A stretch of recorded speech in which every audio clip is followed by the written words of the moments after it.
Hola a todos, soy Sergio Ulloa y este es su podcast Digno de Compartir.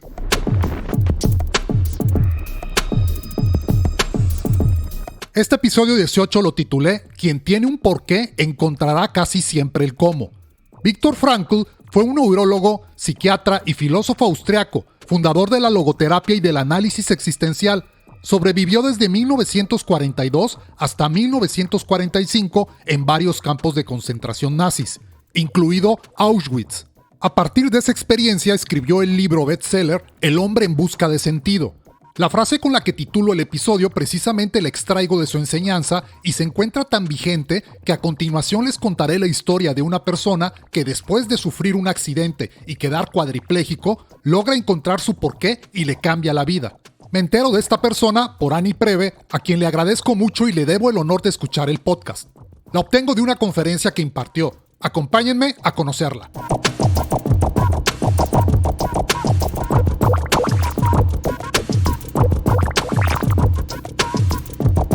Fritz Thompson es un mexicano nacido en la Ciudad de México, hijo de padre mexicano y madre alemana.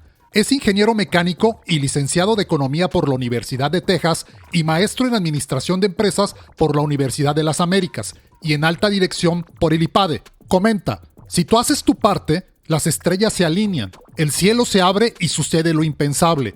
Una frase. Solo necesito una frase para resumirles un pedacito de mi vida que hoy tengo el honor, el agrado, el privilegio de compartirles. A lo largo de mi vida, todo lo que quería se me daba. Y esta historia perfecta tiene su día de quiebre. El día en que nunca nada vuelve a ser lo mismo para mí. Ese día fue un 24 de abril. Les platico que yo salgo a trabajar de la Ciudad de México rumbo a la ciudad de Puebla a hacer unos pendientes. Atiendo lo que tenía que hacer y en el camino de regreso me cayó encima una camioneta. Yo voy en dirección a la Ciudad de México. La camioneta va en sentido contrario en dirección a la ciudad de Puebla.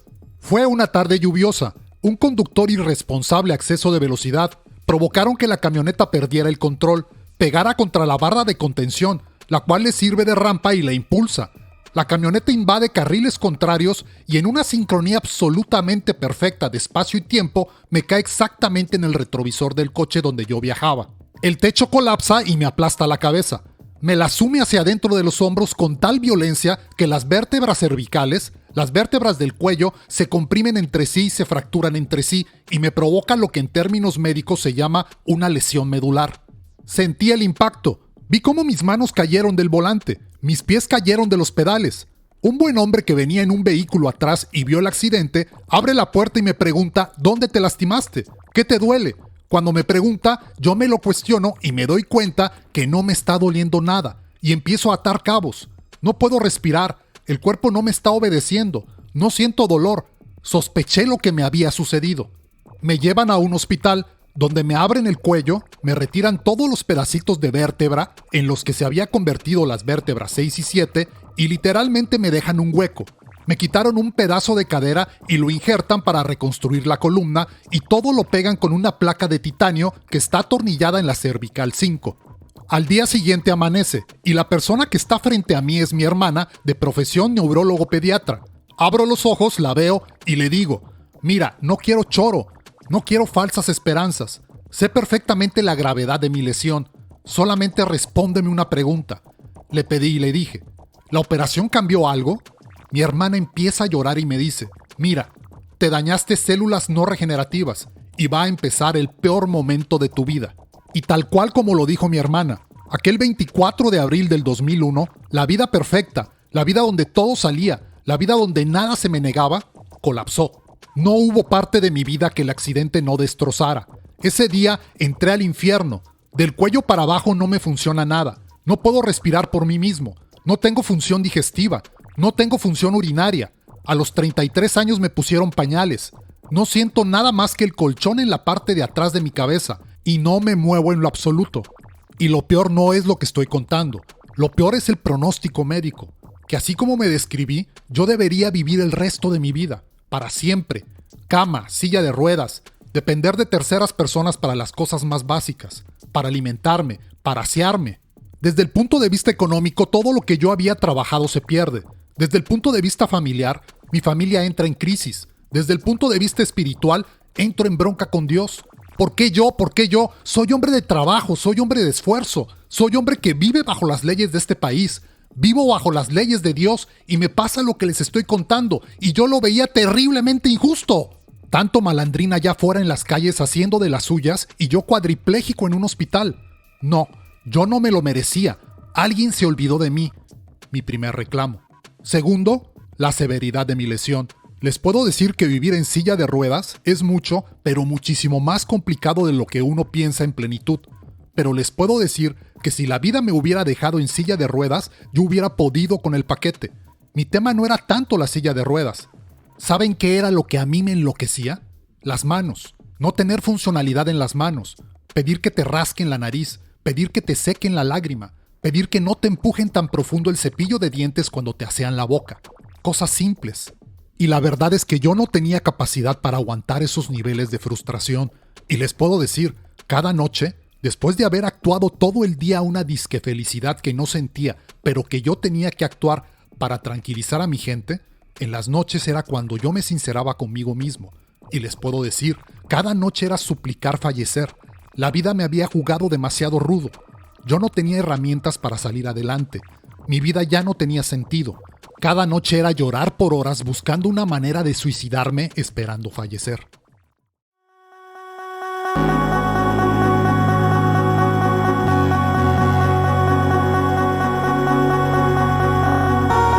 Tal como en el episodio anterior, esta es una historia de una persona resiliente. Fritz, en lo descrito anteriormente, narró la forma en la que le sucedió el accidente y las implicaciones que tuvo en su estado de ánimo.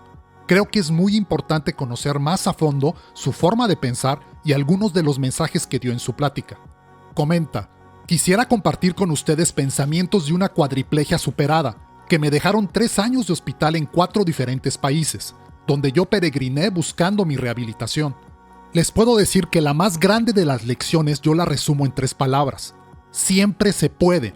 A mi entender, no hay adversidad que el ser humano no pueda superar. Siempre se puede. Y también no hay sueño que no podamos conquistar. Siempre se puede.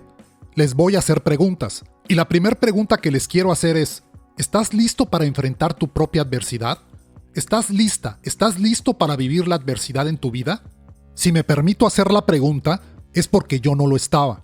La vida me sorprendió. Nunca pensé vivir lo que les estoy diciendo. Primer razón. Y la segunda es porque la adversidad de la vida es universal. A todo el mundo nos toca. Diferentes adversidades, diferentes momentos, diferentes intensidades. La adversidad es parte de la vida. Hay cosas que no podemos explicar sin el antagónico: vida-muerte, felicidad-tristeza, luz-sombra. Van de la mano las dos. Y creo y espero que estén de acuerdo conmigo que esta vida es bella, es hermosa con ganas, pero esa belleza trae consigo camionetazos, golpes, fracasos, dolores. Que quede claro, no es que te lo merezcas, no es que te lo buscaste. Yo no provoqué mi accidente, a mí me golpearon. En mi entender, el arte de vivir la vida consiste en 2 cosas. Número 1, disfrutar los momentos de plenitud. ¿Cuántas veces no tenemos la vida perfecta y no la disfrutamos? Yo tuve 33 años la vida perfecta y me tuve que quedar cuadripléjico para entender que lo tenía todo. Sentadito en la silla de ruedas yo decía: ¡carajo! Es que lo tuve todo y no lo supe, no me daba cuenta. Si ustedes me hubieran preguntado cómo era mi vida antes del accidente, yo hubiera dicho: pues normal. Claro que no era normal, era perfecta. Pero con tantos años que me salieron las cosas, yo confundía perfección con normalidad. Y la segunda parte del arte de vivir la vida es manejar la adversidad, capotear las broncas, tener la habilidad para saber manejar la adversidad de tal manera que al pasar en nuestras vidas nos dolerá, pero no nos lastimará, que es distinto. Les quiero hacer otra pregunta. ¿Puede una persona vivir una adversidad y recuperarse? Estoy seguro que muchos dirán que sí, otros dirán que no. Pues bueno, a este fenómeno se le llama resiliencia. ¿Alguien de ustedes puede regresar a su estado original un cristal estrellado? No se puede. Imposible. Pero por favor díganme cómo se comporta un resorte cuando lo agredes. ¿Qué hace el resorte? Regresa. Esa es la idea. Entender que los seres humanos somos propensos a sufrir. Nos tocan vivir cosas, pero también tenemos que entender que tenemos una maravillosa capacidad llamada resiliencia para regresar a la plenitud. Si nos toca caer, Recordar que podemos rebotar y regresar a gozar la vida, que es de lo que se trata. La vida es demasiado corta y no puedo entender venir a este mundo tan bello a sufrir. Les quiero compartir 4 principios que a mí me hicieron sumamente resiliente, porque la vida me puso en una situación muy simple. O te haces resiliente o mueres en vida. Decidí hacerme resiliente. El primero le llamé mi lista de bendiciones. Psiquiatras, calmantes, nada me tranquilizaba. Yo sabía que tenía que tranquilizarme. La amenaza de vivir en silla de ruedas, en cama, era devastadora. Tenía miedo a vivir. Un día se me ocurrió decirle a mi enfermera, por favor, toma el cuadernito que está en mi buró y apunta lo que te voy a decir. Y empecé. Estoy cuadripléjico, lo cual no está nada bonito, pero estoy vivo. ¿Qué cantidad de accidentes no acaban en funeral? Yo había sobrevivido. 1-0. ¿Cuadripléjico? Pero puedes ver. Les recuerdo la cantidad de gente en el planeta que no puede ver, que nunca ha visto el sol, nunca ha visto un atardecer, nunca ha visto el rostro de su hijo, nunca ha visto un partido de fútbol, nunca ha visto una película. Yo sí podía. 2-0. ¿Cuadripléjico? Pero puedo oír. Cantidad de gente nunca ha oído un te amo, nunca oyó el llanto de su hijo, nunca ha oído una canción, nunca ha oído un concierto. Yo podía. 3-0. ¿Cuadripléjico? Pero tengo gente afuera de mi habitación haciendo cola para pasar a verme. 3 años de hospital. Conocí 3 historias de personas que fueron abandonadas en las clínicas por sus propios familiares. Llegaban con el cuadripléjico, lo entregaban en recepción, datos de contacto falso y se pelaban. 4-0. Y entonces entendí un principio que todo el mundo hemos oído hablar, pero muy poco realmente practicamos, que es el principio del vaso medio lleno o medio vacío. La parte del vaso que ustedes quieran ver es una realidad. Está medio lleno, pero también está medio vacío. Y exactamente lo mismo sucede en la vida. Si uno quiere entercarse y ver todo lo que no está bien en su vida, está bien, están en su derecho. Bienvenidos a la amargura. Chamba para el psicólogo. Pero si uno hace su lista de bendiciones, uno puede aprender a ser feliz sentado en una silla de ruedas. ¿Y tú, qué parte de tu vida ves? ¿Ves tus bendiciones o ves tus problemas? Porque algo tiene que quedar bien claro. Nadie, absolutamente nadie tiene la vida perfecta. Ese concepto no existe. Todos tenemos broncas y todos tenemos bendiciones. Pero el ser humano tiene una inexplicable tendencia a ver lo malo de la vida y no sus bendiciones. A ver, honestamente, ¿quién se para cada mañana y dice, gracias porque puedo ir al baño, gracias porque me voy a levantar, gracias porque puedo desayunar, gracias porque puedo ver, gracias porque puedo oír? No lo valoramos. Un cuadripléjico no siente su cuerpo. A mí me abrazaban y yo no sentía que me abrazaban. Sentir un abrazo es una bendición.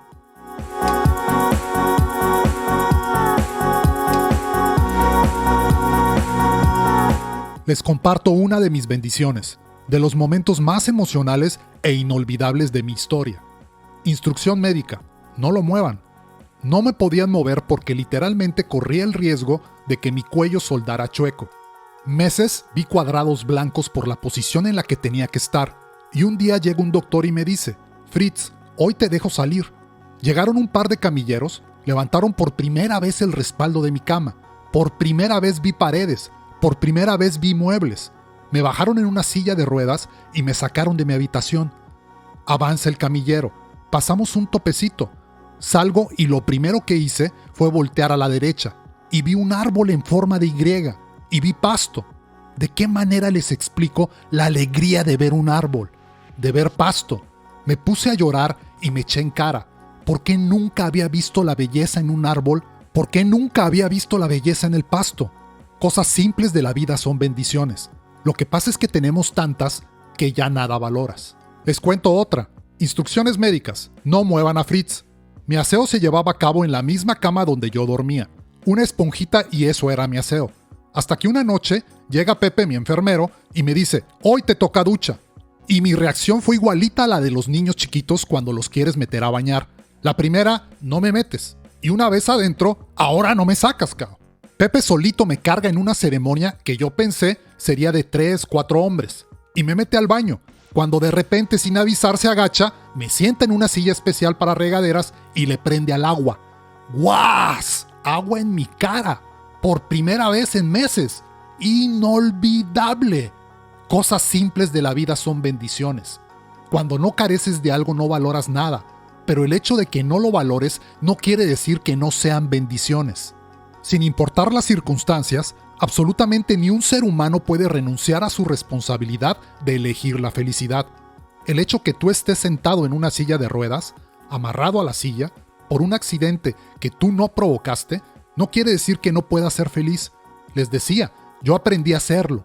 La adversidad sucede, la felicidad la decides. Que quede claro, la adversidad y la felicidad pueden coexistir en la misma persona en el mismo momento, no son excluyentes. La adversidad no cancela la felicidad. Punto 1. Punto 2. Yo no puedo ser feliz por ustedes. De verdad no puedo. Ustedes no pueden ser felices por mí. La felicidad es intrínseca en el ser humano, es autogenerada. Es mi problema mi felicidad. La felicidad no se puede delegar. Y por último, escoger la felicidad. ¿Cuántas veces decimos, es que me hiciste enojar? Nadie hace enojar a nadie. Todos nos enojamos libremente. No te puedo perdonar, no es cierto. Yo elijo odiar sobre el perdón. Y así como el perdonar se elige, la felicidad se elige viendo la parte del vaso que te conviene.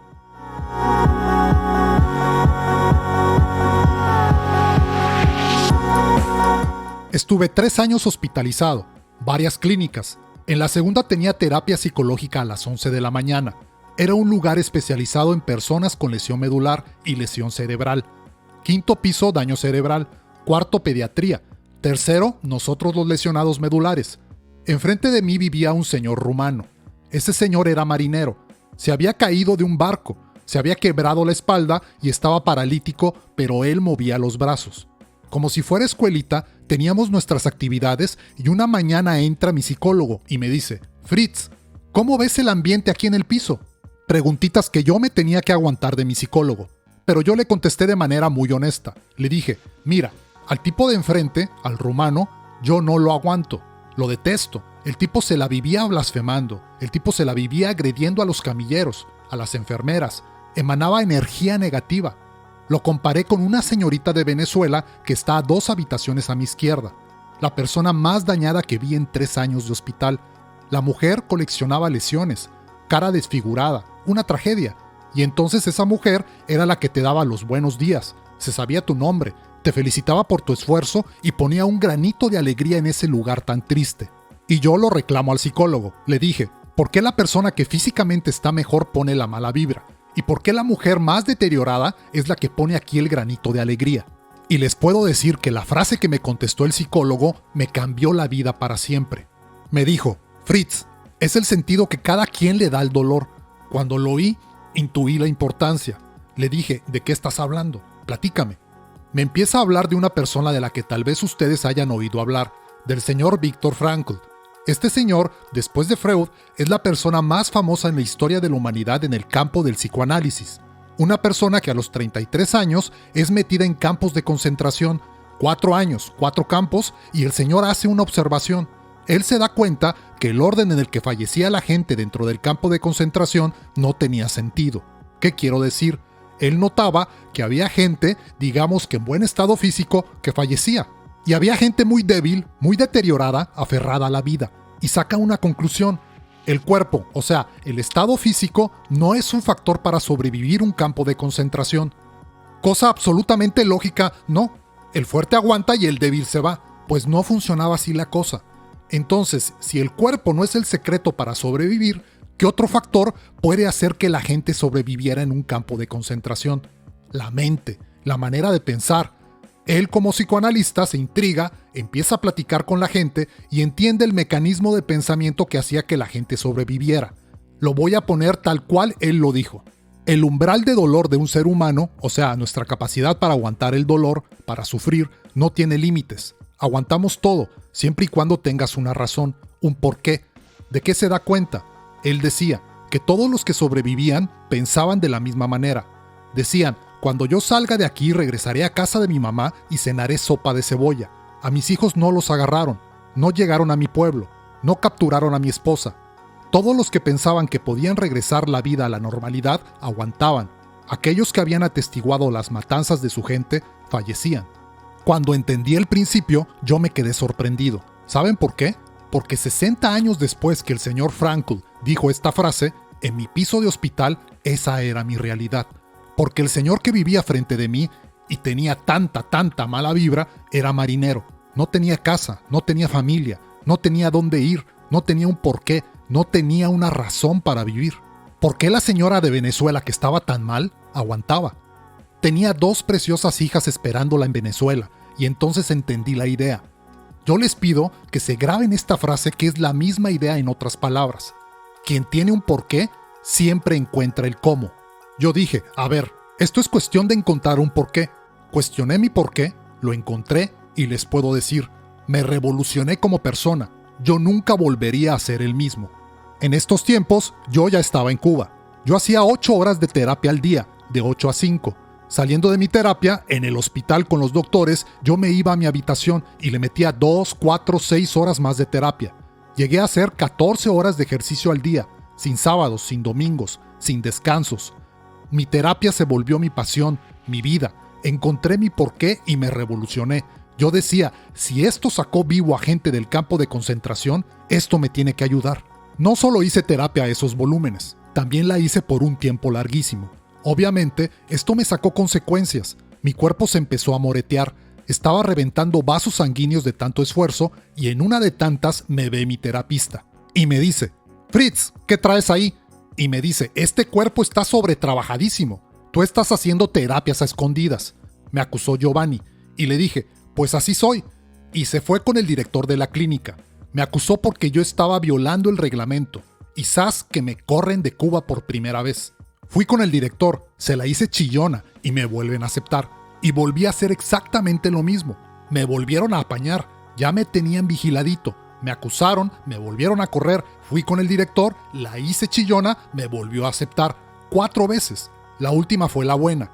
Llegué eufórico, llegué con el papelito que me dejaban donde me anunciaban que estaba expulsado, abro la puerta y me dice, Fritz, te tengo que correr por procedimiento. Por favor, vete y regresas el lunes. Se acabó, nunca más me volvieron a correr. Hice mis volúmenes y mis terapias a mi manera, y eso es lo que yo llamo mi parte de esta historia. Si ustedes recuerdan la frase con la que empecé, si tú haces tu parte, las estrellas se alinean, el cielo se abre, sucede lo impensable. Esa es mi historia. Hoy me queda claro que si yo no hubiera tenido un porqué, no hubiera podido con esos niveles de demanda física. Mi porqué fue el secreto. Para que no les quede la duda, mi porqué fue mi gente. Esa gente maravillosa que estaba fuera de mi habitación haciendo cola esperando verme. Todos esos amigos, compañeros de trabajo, familiares, encabezados por mi querida madre que en paz descanse y mi hermana. Yo decía, a ver, mi vida se echó a perder, la de ellos no. Esto va por mi gente. Y encontré mi porqué y como verán, esta historia tiene final feliz. ¿Qué le da sentido a tu vida? ¿Cómo quieres ser recordado? ¿Qué es aquello de lo que no puedes carecer para vivir? La pregunta más importante, ¿cuál es tu propósito trascendental de vida? Todas las preguntas tienen la misma respuesta. Se llama su porqué.